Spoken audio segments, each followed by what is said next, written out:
Salam hörmətli izləyicilər. Bugün sizə yenə də DİM 2025 11-ci sinif toplusundan bir sualın izahını vermək istəyirəm. Qeyd edim ki, bu sual isim bəhsindəndir. Hansı cümlələrdə ardıcıl olaraq sadə, düzəltmə və mürəkkəb isimlər verilmişdir? Bizə lazımdır həm ardıcıl olsun, həm də isim olsun. Uşaqlar isim, burada çaşdırmayaq özümüzü, diqqətli olaq. 1. Bu sözdən sonra döşəkçələr düzdür və qohum qardaşı əyləşmək təklif etdi.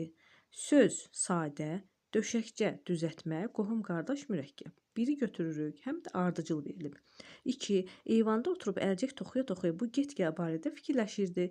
Eyvan sadə, əlcək düzəltmə, get-gəl də burada isimdir.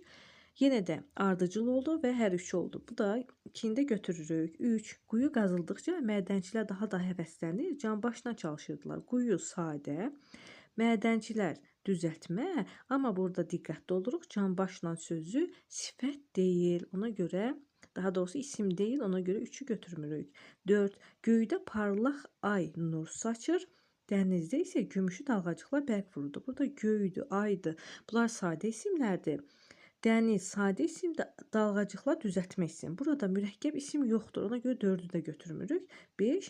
Qoca əli ilə qənddanı itələdi və bəzəkli vazadakı noğul nabatdan bir neçəsini götürdü. Burada əli, qoca əli ilə, öz əli ilə, burada əl sözü sadə, qənddan düzəltmə və noğul nabat mürəkkəb isimdir. Ona görə 5-i də götürürük. Cavabımız oldu uşaqlar. 1, 2, 5. Burada bəndlər yoxdur, açıq sualdır. Əgər faydalı oldusa, videonu bəyənib dostlarınızla paylaşmağı unutmayın. Sağ olun.